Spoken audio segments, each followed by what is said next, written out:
皆さんこんにちは。アメリカの劇場人材教育から学ぶ技術と制度、働き方、eラーニングビデオの制作プロデューサー編、講師の高田香織です。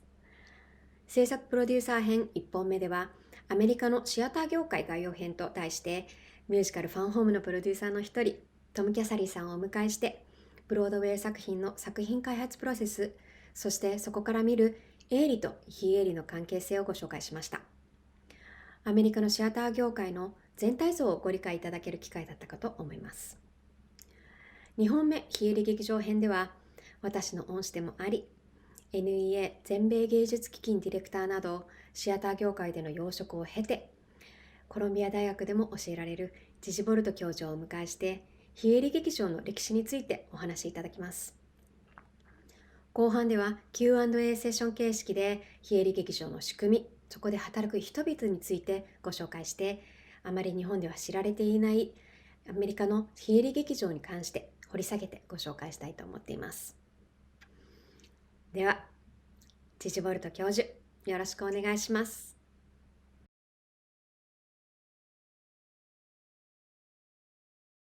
Hello, my name is Gigi Gibson-Bolt.And I'm delighted to share with you today the story of the American not-for-profit theater. Beginning with a glimpse of theater in early America, I'll describe the evolution of the not-for-profit theater field and briefly profile not-for-profit theaters today, then conclude with a conversation with Kaori in Tokyo about how a not-for-profit theater is structured, supported, and staffed,and a look at job opportunities in the field. By good fortune, my career has tracked the development of the field. I remember a high school teacher sharing newspaper articles about the founding of some of the early theaters. I worked as an actor for years, then changed direction to work in arts funding and policy making, first as director of theater at the New York State Council on the Arts, and later as director of theater and musical theater at the National Endowment for the Arts in Washington, D.C. I'm currently on the theater management and producing faculty at Columbia University in New York City. I'm guessing that most of you are familiar with what's referred to in the U.S. simply as Broadway, that section of Midtown Manhattan in New York filled with over 40 theaters presenting first-class commercial productions. Broadway theaters are financed by investors who hope for a positive return on their money. In other words, Broadway represents for-profit theater, both in its intent and manner of incorporation. With a history of over 100 years, Broadway has long been the starry centerpiece of American theater. The not-for-profit theater grew out of a rejection of profit as the instigating impulse to make work. Artists in the not-for-profit field believe in theater inspired by artistic vision and concerned with shaping the process of living. Not-for-profit companies are incorporated as tax-exempt charities mandated to serve the public good. And in only half a century, the not-for-profit field has become, in practice, America's national theater. The flowering of a multitude of not-for-profit theaters in the U.S. has often been described as a revolution. And a revolution it was in thought, methodology, and idealism. But first, a glimpse of what came before, the role of culture, and specifically theater, in the early days of the country.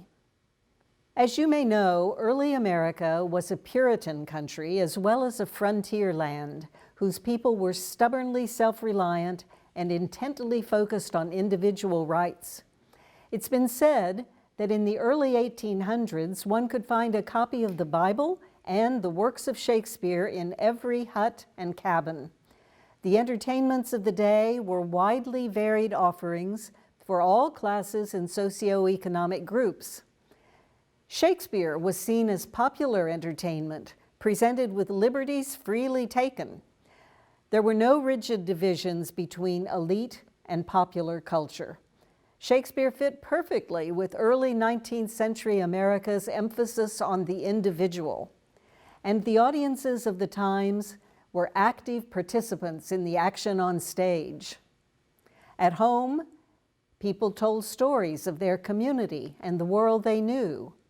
They created their own dramatic performances and sang together on their porches and around the fireplace. Art was of and about the people who made it. However, as the 19th century progressed and the country matured, American entertainment came to be shaped by the same forces of consolidation and centralization that were molding the major industries of the time. The homespun storytelling and entertainments of earlier decades gave way to large commercial ventures. Theatrical touring circuits were formed with centralized national booking systems. The most famous, known as the Syndicate, at its height oversaw 7,000 theatrical spaces around the country into which they booked touring shows. But those shows no longer told the stories of people in the towns and villages across America. With acclaimed performers headlining the productions, a professional class of artists began to define the tastes and standards for art. As the 20th century dawned, many theater artists had tired of packaged productions and yearned to make work inspired by high artistic ideals. Together, these artists created the Little Theater movement of the 1920s. They published noble manifestos professing avant-garde experimental goals. Though little theater companies spread around the country, most ultimately failed as they lacked a solid management structure. Other early theatrical efforts were cut short by the onset of World War I, as well as by the emergence in the 1920s of radio and movies, which were quickly embraced as the mass entertainment of the times. There was, however, one other notable forerunner to our present-day not-for-profit theater movement. Its tenure was brief, but its influence major. In 1935, following the Great Depression of the 1920s, President Franklin Roosevelt created the Works Progress Administration, or WPA, to put Americans back to work. The WPA was composed of a number of units, one of which was the Federal Theater Project headed by Hallie Flanagan. Flanagan visited the national theaters of Europe to study the role of national theaters. She began to envision a network of American theaters extending across the country and producing a wide variety of work representing its diverse populations. Through a government mandate, much of her vision was put into effect in a remarkably short time. Over 4 short years, the Federal Theater Project mounted 1,000 productions in 40 cities. Over 15,000 theater professionals were on salary during peak periods.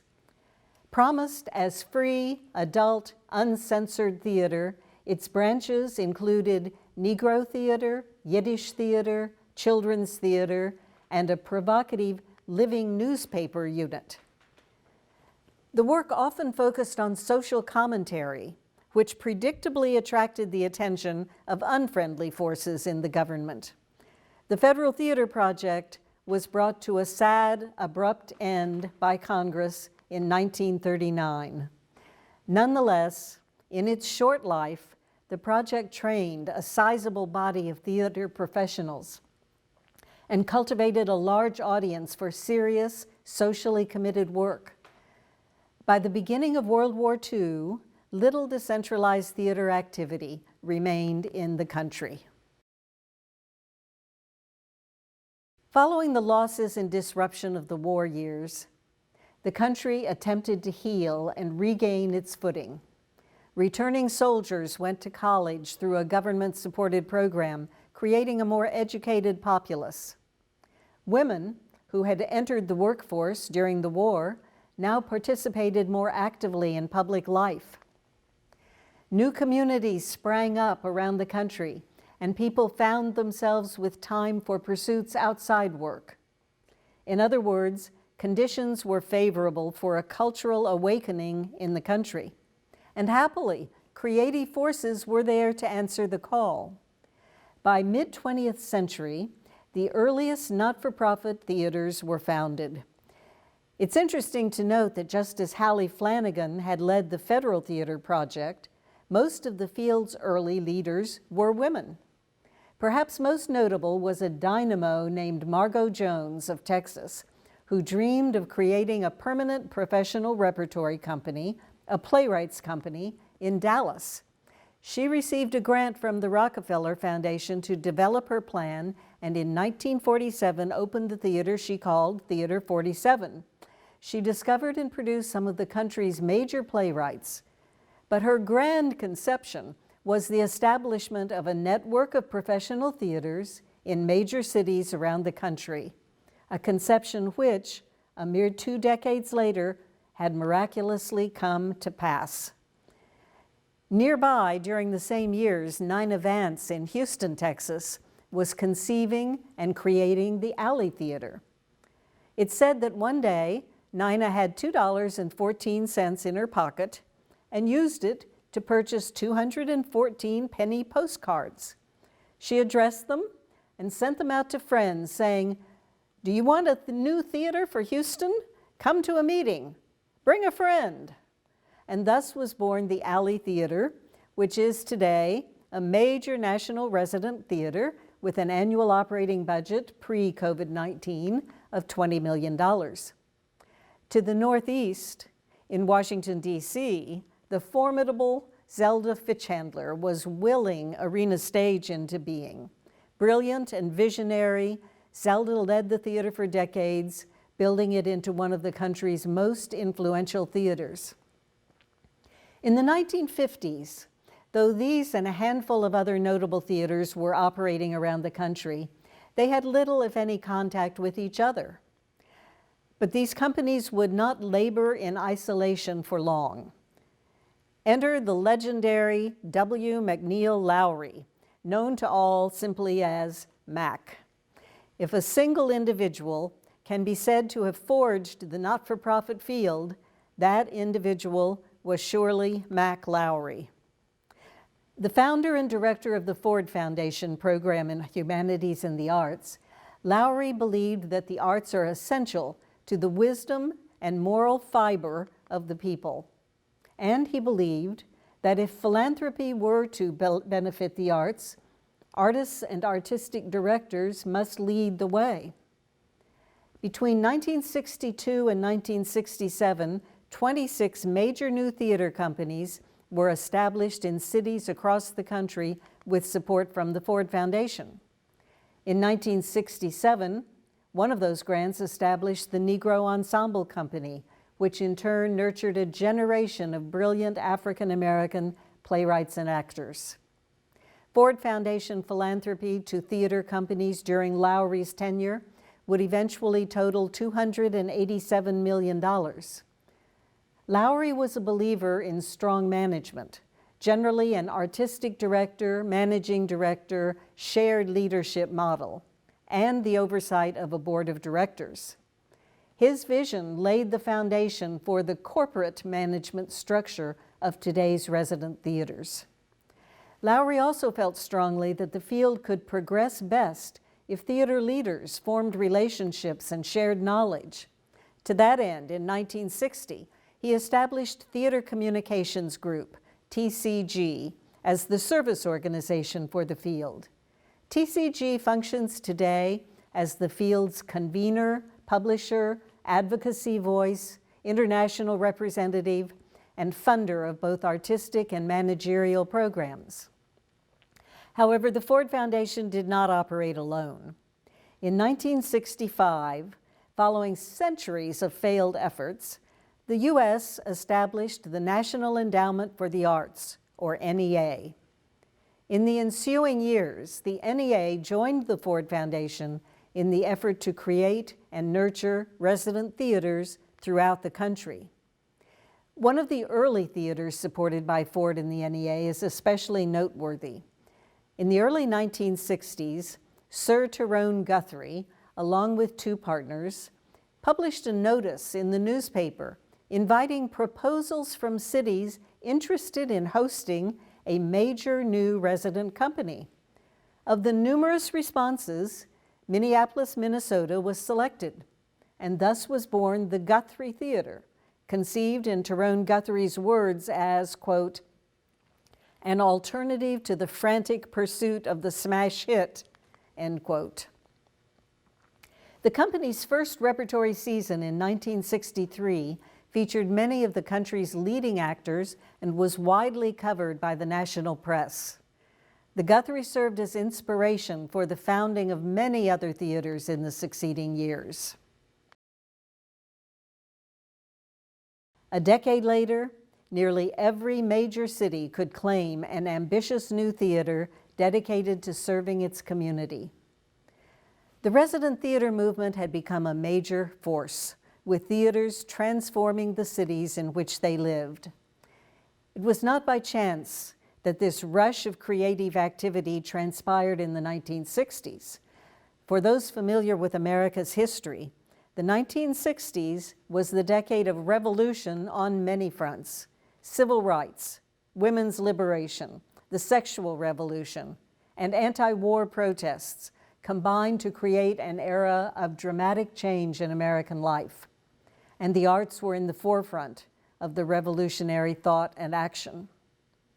By the end of the 1960s, with an anchor theater in nearly every major city, an array of smaller institutions representing diverse voices joined the field.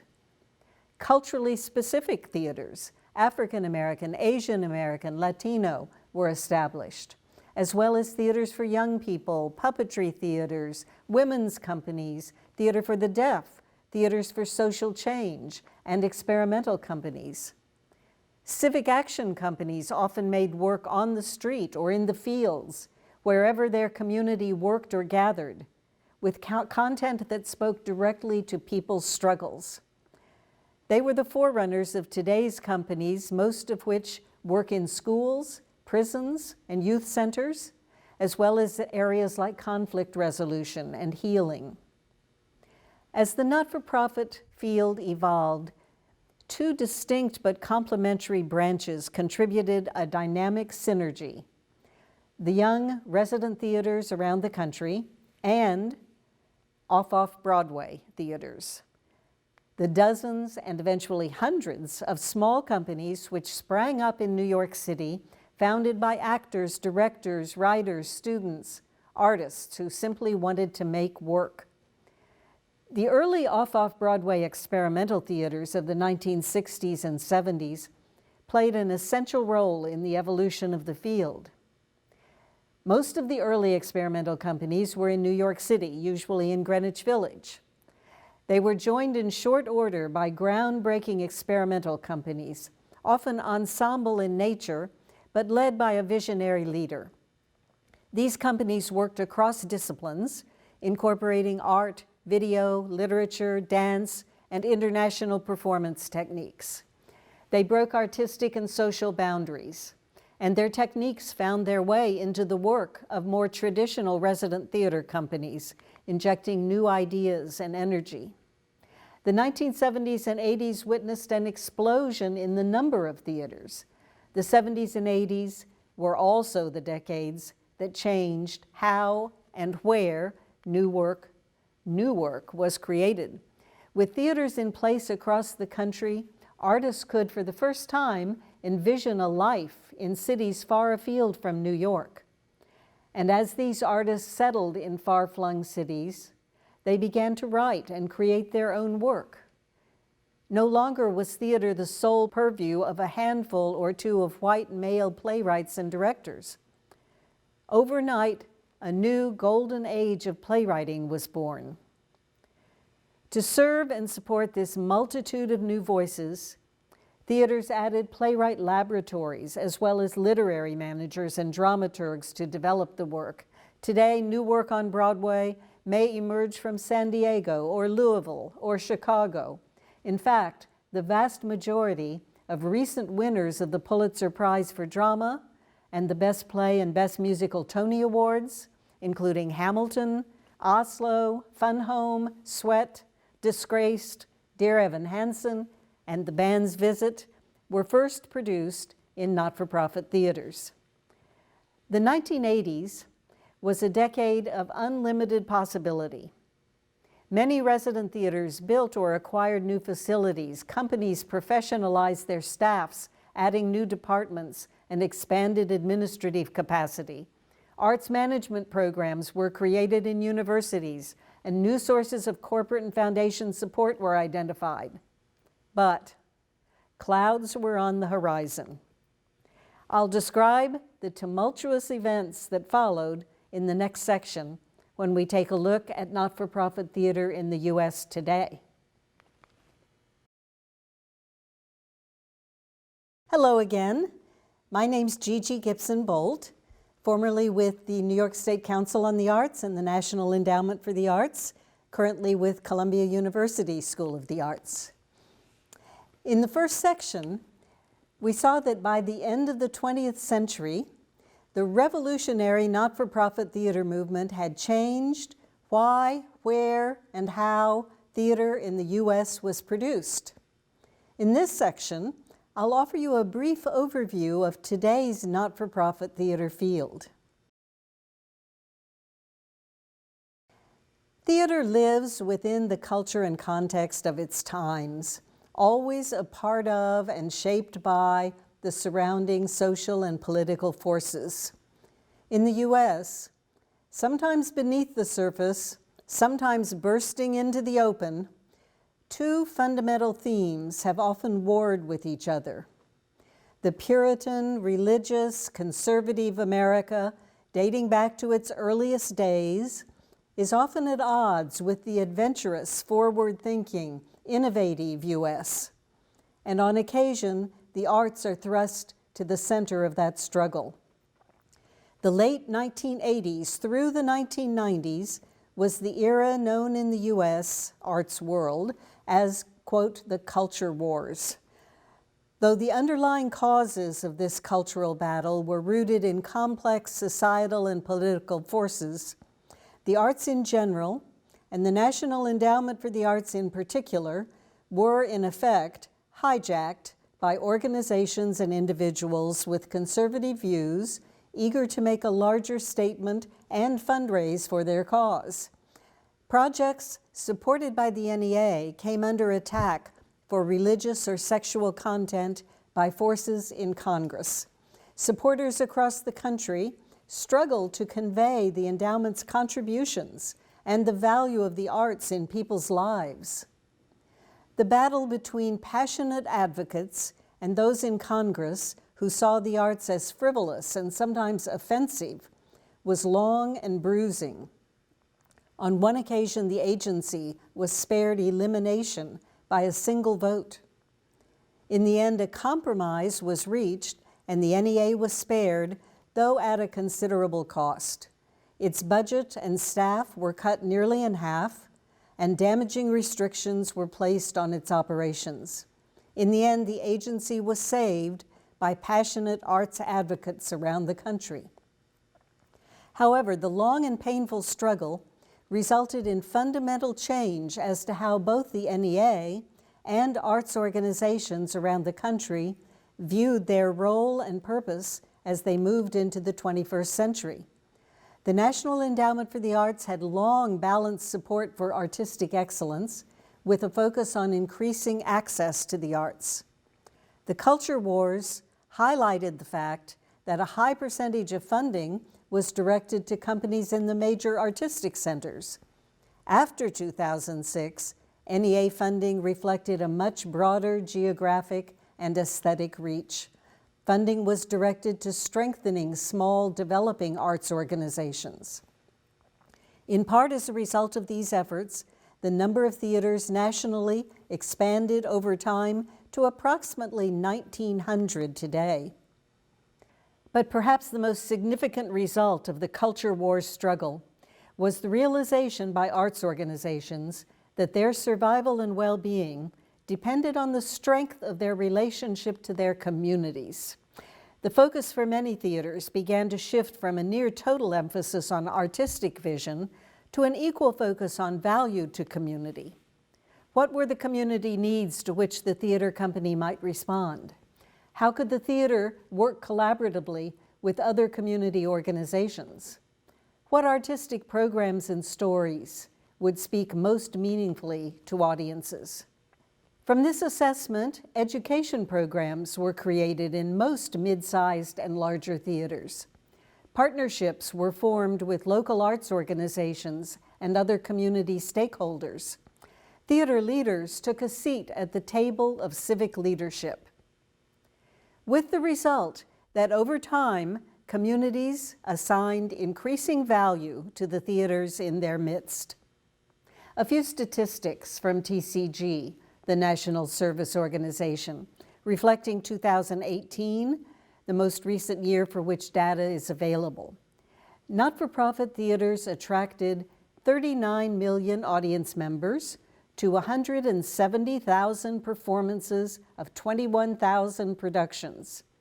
1 million Americans subscribed to a full season of plays. The not-for-profit theater contributed nearly $2.7 billion to the U.S. economy through direct payments for goods and services. Much more if the contribution of affiliated industries is included. Theaters hired 160,000 artists, administrators, and technical staff. It's estimated that the workforce is 66% artistic, 21% technical production, and 13% administrative. Not-for-profit theaters earned 52% of their income and attracted the remaining 48% through contributed support from government, foundations, corporations, and individuals. While the number of annual subscribers has been steadily decreasing, the number of individual ticket buyers has consistently expanded. Overall attendance has held steady at best, but contributed income grew nearly 19% over the past 5 years. The harsh reality of this COVID-19 pandemic moment is that most theaters have now been closed for nearly a year. 2018's positive numbers won't be repeated in 2019, 2020, or likely for several years into the future. How many companies will survive the economic devastation of the present is difficult to predict. But it's clear that even those theaters that do transcend this moment will be faced with a significant period of rebuilding. In addition to the immediate reality of the COVID-19 crisis, not-for-profit theaters face both challenges and opportunities going forward. Technology has allowed for the democratization of both the creation of work and the means of distribution.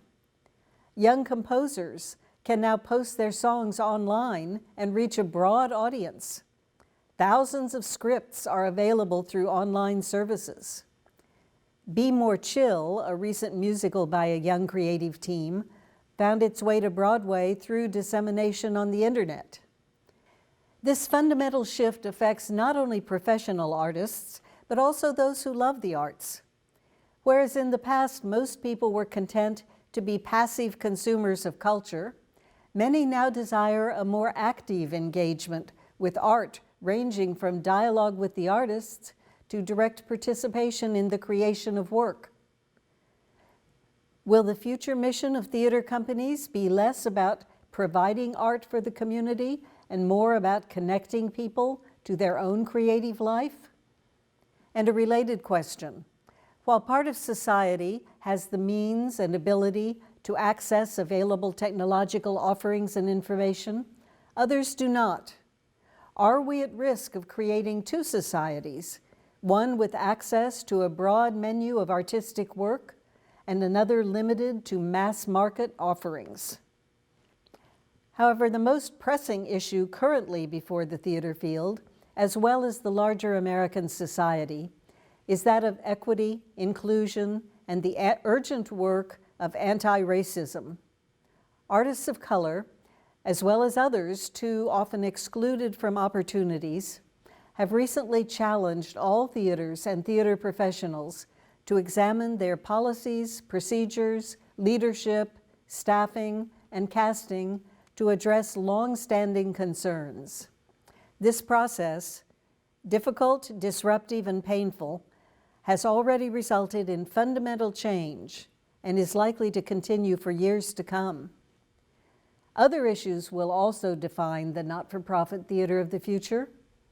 The original founders of the movement, whose voices were so crucial in framing a vision and rallying support, have recently handed the reins to a new generation. Will a visionary leader still be essential to theaters across the country? Or will institutions of the future reflect a more collaborative, non-hierarchical approach? And will the concept of a fundamentally American theater field give way to a vision of companies with an international view, reflecting the stories of the world rather than chiefly those of the United States? Today, the not-for-profit theater field speaks vibrantly and in many voices, from the largest theaters around the country to small ensembles in rural areas, from companies producing classics and new work to those producing musicals and socially conscious work, to small ventures only recently dreamed into being by young college graduates. The resident theater movement has provided theater artists with artistic homes across the country and brought theater in all its diversity to every corner of the country. As one of the founders of the not-for-profit movement once said, Broadway is no longer the singular or even the primary font of the nation's theatrical creativity. That distinction belongs to the array of not-for-profit professional theaters that has blossomed into being in every nook and cranny of this country, the diverse, still evolving network that must be acknowledged for what it is, America's national theater. We look forward to the next half-century of work from the not-for-profit theater field, and we invite you to come to a small town in Kansas, or the Rocky Mountains, or the Florida coast, or New York City, and join us at the theater. And now a conversation with producer Kaori Takada.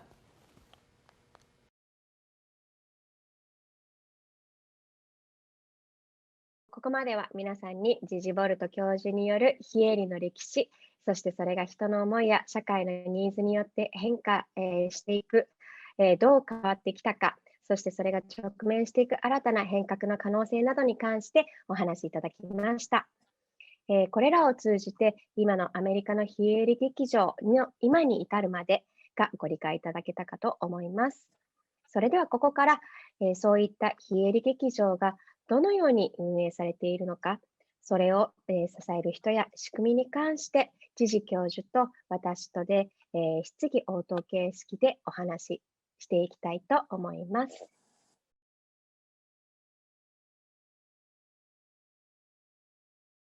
改めまして、ジジ・ボルト教授です。Hi, Gigi. Hello, Kaori. It's nice So to see nice to see you. So nice to have you. It's Thank a you for pleasure. doing I this. couldn't be more pleased. Thank you so much. Thank you. 非営利団体とは IRS によって、501c3 ステータスというものを認定されることで、免税や税控除といったメリットを受けることができます。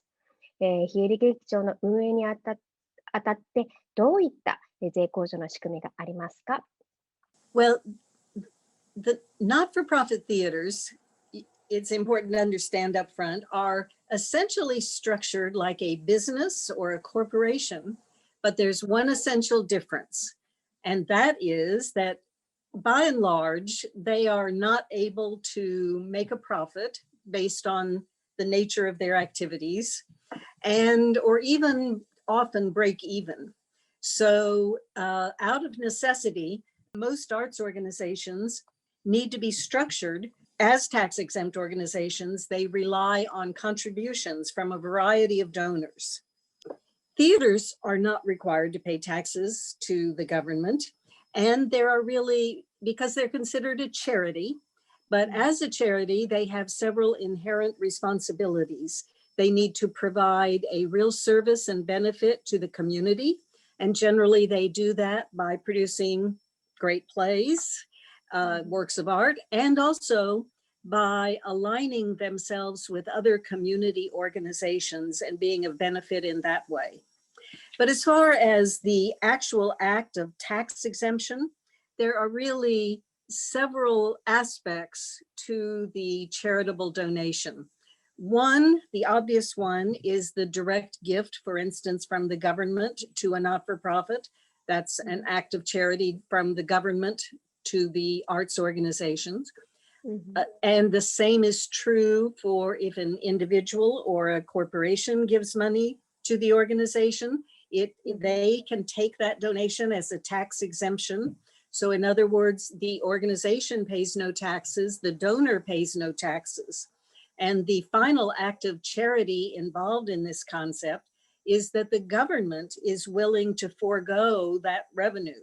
They are making, in essence, another contribution because they are not receiving the revenue they would have otherwise received. So the whole structure is a little complex, a little difficult to understand, but it's had several real benefits. And one is that it has contributed to the decentralization of the field. In other words, to there being arts organizations of different sizes all around the country. And let me mention also one other aspect that is aligned with this. It's not exactly a tax issue, but it goes hand in hand. When the National Endowment for the Arts and state arts agencies were set up to fund not-for-profit organizations, they were also set up based on the concept of leverage. And leverage means the idea of using the funds from the government or potentially from other sources to encourage other donors. So if the government is giving a grant to an arts organization, they are always on at least a 1-to-1 match, sometimes a 2-to-1 or 3-to-1 match, which means if the government is going to give $10,000, just as an example, to an organization, that organization has to raise $10,000 from other sources. So the government's grant encourages other giving. The arts organization can say, we get this money if other people give. So they are building their source of contributors and supporters. And that's been a very important component as well. はい、それでは、非営利劇場のミッションに関して教えてください。Actually, having a mission statement is a legal requirement for not-for-profit organizations. And a mission statement is intended to express what a theater does and why it does it. It's only a sentence, but it sums up the intent of the organization. There's actually some discussion in the theater field about whether a mission statement going forward should be just about the arts work that it does, or should it include and be more focused on a civic agenda, what it's doing in the larger community. This balance is always sort of in discussion. But that raises also a point that goes along with mission statement, which is a consideration of core values. And it's becoming increasingly important for a variety of reasons as organizations, arts organizations, assume a more central place in the community, that they consider their own core values. 非営利の意思決定は理事会によってなされると聞きます。その役割、どうやってその人たちが選ばれるのか、どういったことが求められるのかなどお聞かせください。Boards are a very interesting construction, it's true. The phrase I like best is boards exist to hold the institution in trust for the community. In other words, a not-for-profit organization is not really its own entity. It is there, as we discussed, talking about tax exemption, it is there to serve the community. And the board's primary job is to assure that that organization is indeed serving the community. It also has other functions. It's there to be sure that organizations follow the law, just all kinds of basic laws. It's there to be a voice for the community. I like a metaphor that I heard someone say that a board is like a Picasso painting. It has one eye focused outside toward the community and the other eye going the other direction, internally looking, keeping in mind the organization. So it's the bridge between those two. We generally say that there are three basic stages of board development. When a young organization is formed, they will usually have what's called a founding board, which means usually it's their friends. It's the people who decided to do the work, and they call in their friends, and the friends pitch in and give a little money, and that's a very early founding board. As the organization matures and their friends get tired, they go out and they create what is called a working board. And there they are identifying people with specific expertise. It might be a lawyer or an accountant or someone who has certain ties to the community or whatever it may be. And they put people on the board who can bring different kinds of knowledge and expertise to the discussion. And at that point, the board begins to not be picked by the artistic and managing director. The board continues itself and selects its own members and has its own criteria. Now, if you jump ahead so many more years and an organization is now larger, more sophisticated, more solid, they then, one hopes, move into what's called a strategic board, which means the board members no longer need to be concerned so much with the day-to-day operations of the theater. They're really thinking bigger picture, more long-term. What does the organization hope to be and accomplish 5-10 years from now, and how are they going to get there, and so forth. Not-for-profit boards of directors are not only not paid, they are expected to contribute quite a lot. In fact, one of the major sources of support for most arts organizations is indeed the members of their board of directors. Boards are very interesting. I think interesting aspect for not-for-profits, while they grow, it's also the community and it's also the staff and it's also the board that also grows all together. And I think that structure helps nurture the people who are going to, in the long run, support the not-for-profits, like not individual, but as a whole not-for-profit. You make a really good point, because as with anything in life, a not-for-profit organization is always changing.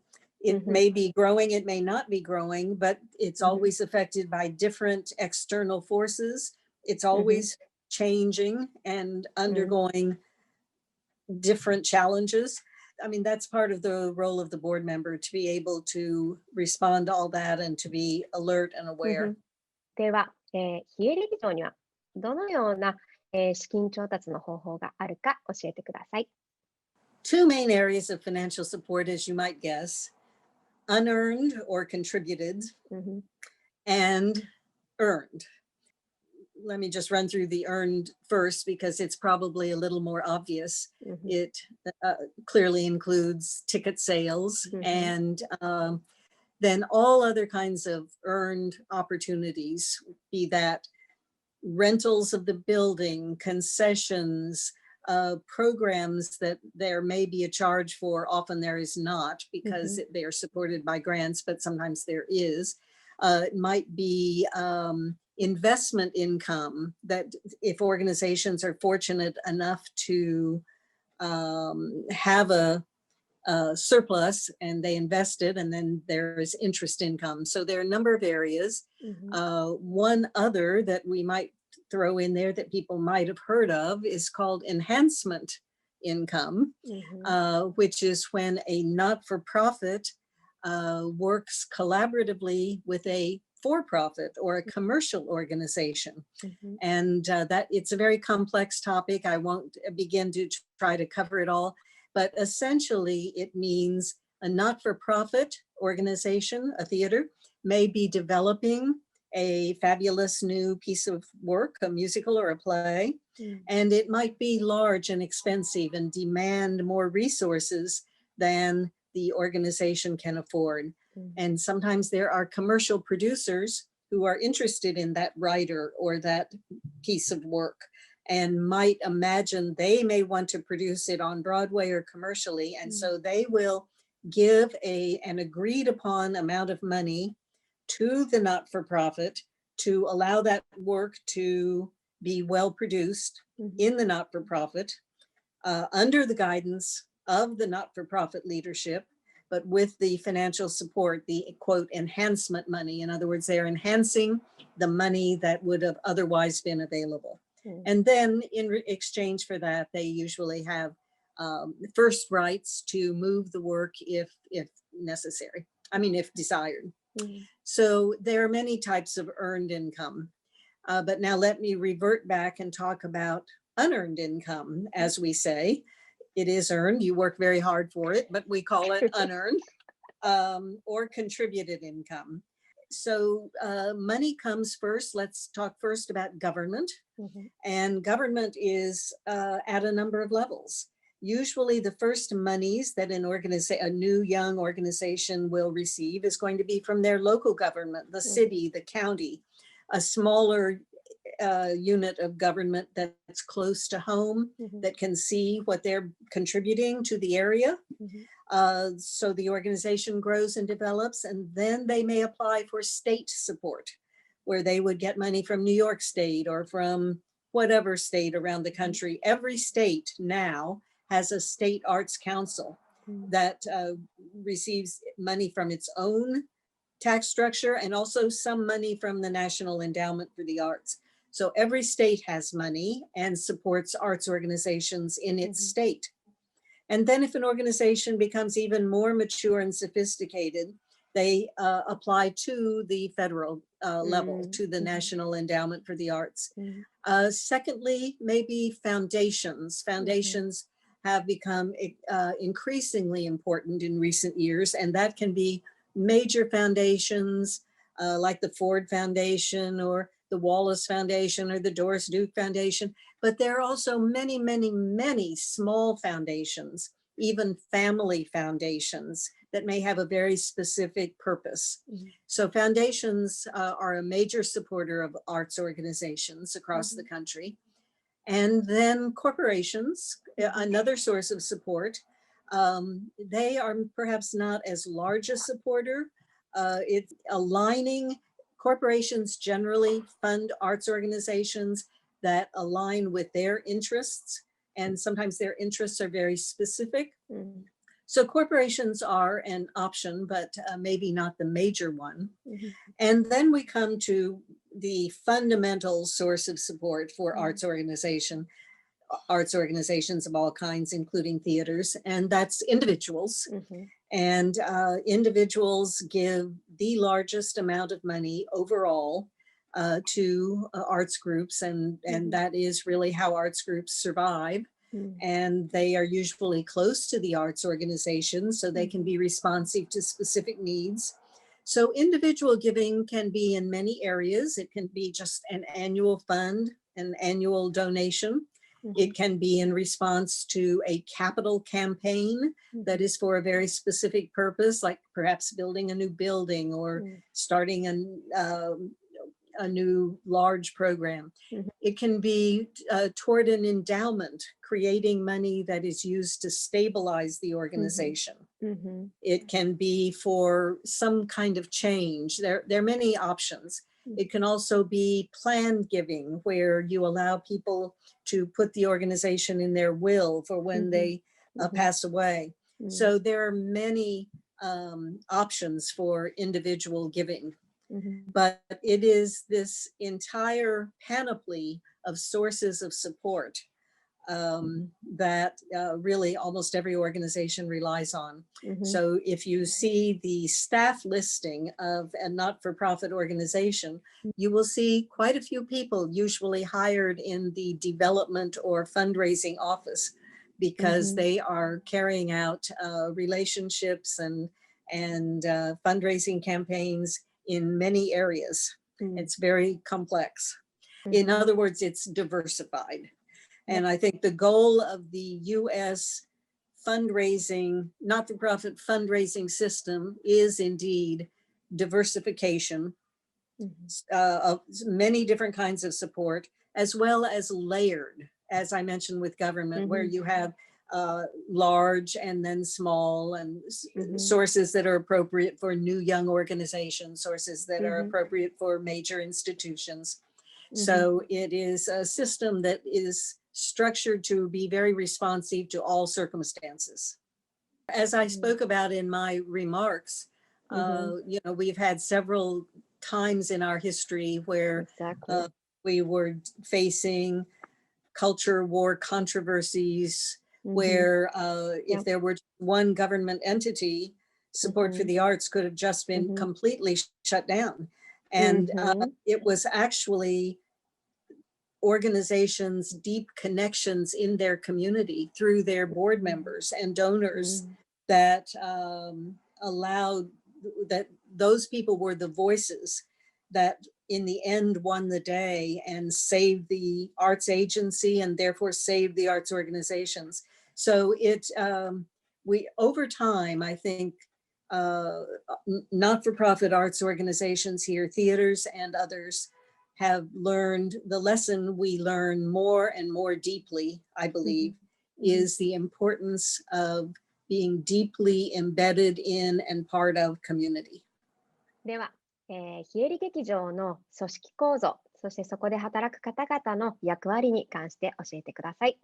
The way the field has evolved, going back to its early days, really, it is usually a concept of shared management, where you have two leaders working hand in hand.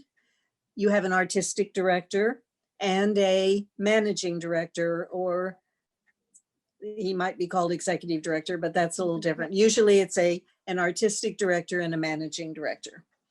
And they lead the theater together, and they both report to the board of directors equally.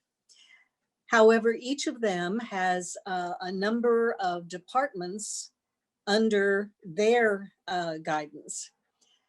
So just to give you some examples, the artistic director, there's often an associate artistic director who will report to the artistic director. Then you have the production manager, who is responsible for sub-departments as well. The production manager is responsible for the technical director, for the costume shop, for the scene shop, for the property shop, for the sound shop, or not sound shop, but the sound, for all of the technical areas. Then you have the directors of the shows report to the artistic director, and also the actors, the designers, the musical directors, the composers, the musicians, the choreographers, the dancers, anybody working in an artistic capacity reports to the artistic director.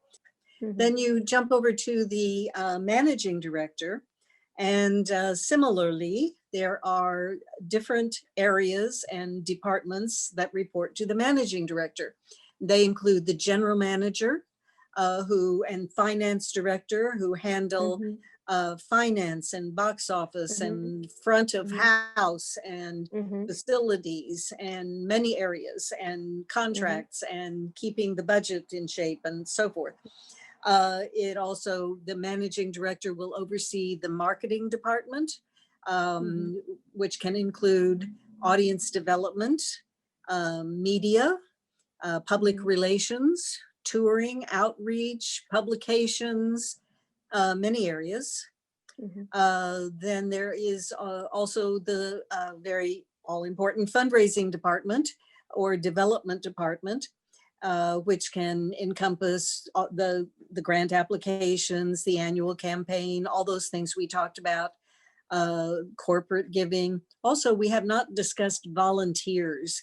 Volunteers, just people in the community who volunteer in a variety of ways for the organization.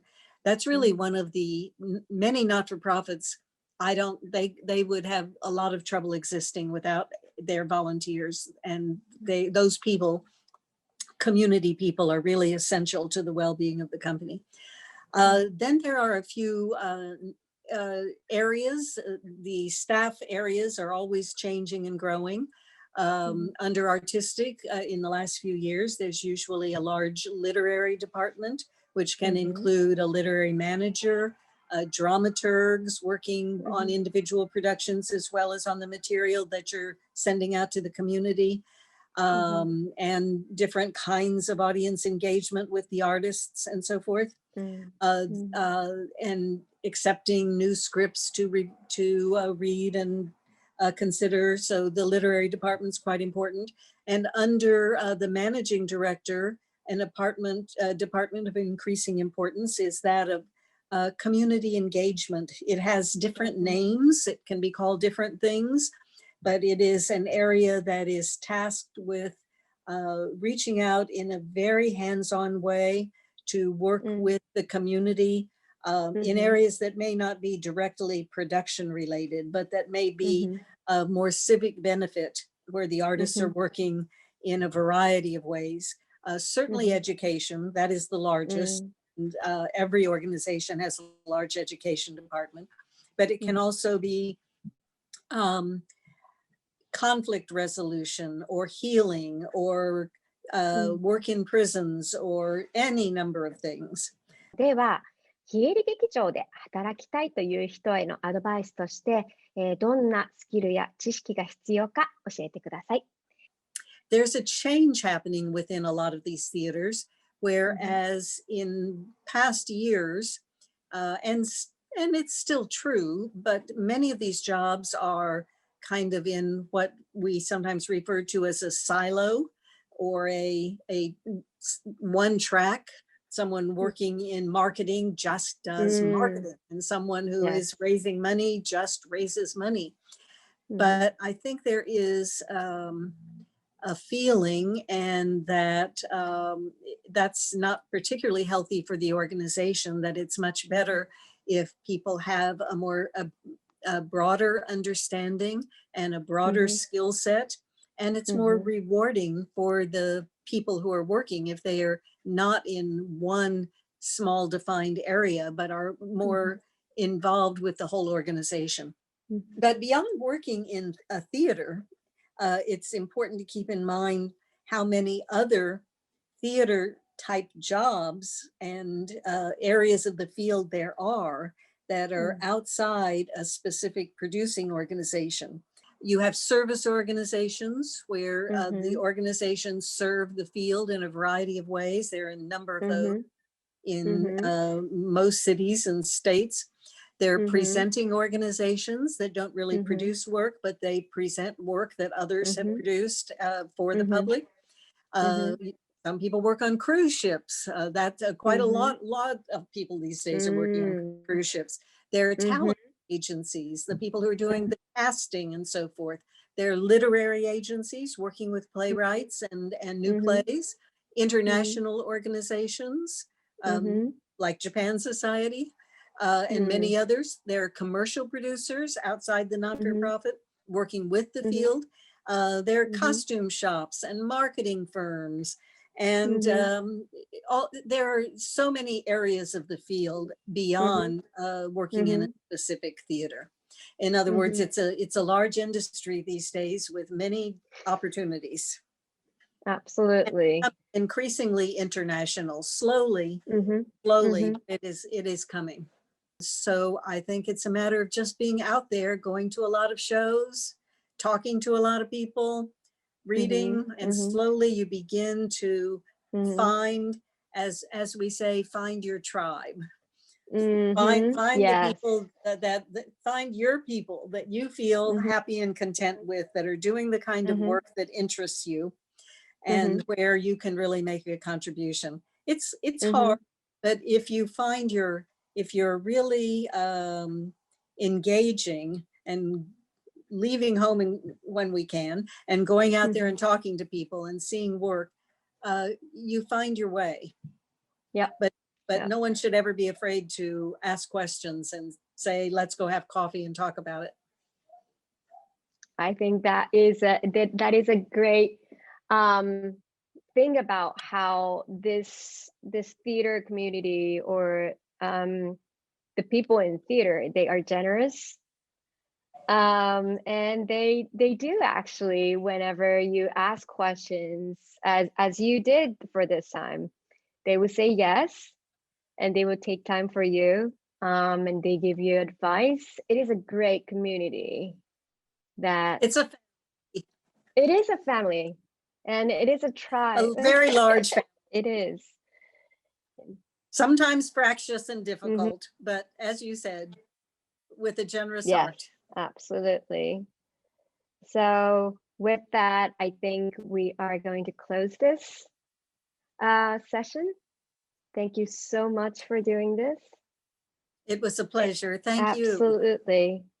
アメリカのシアター業界のブロードウェイを中心として、いわゆる営利、コマーシャルに関してご紹介しましたが、私がコロンビアで学んでいる際に、ジジ・ボルト教授から授業を受けて、初めてアメリカのこの豊かなシアター業界の基礎といったものが、この非営利劇場という仕組み、そしてそれを支える人々によって培われているんだということを知って、今回、この非営利劇場編にあたって、それを皆さんにもご紹介したいと思って、ジジ・ボルト教授にご出演をいただきました。アメリカの非営利劇場に関して少しでもご理解を深めていただけたらと思います。では、これにて非営利劇場編を終わります。ありがとうございました。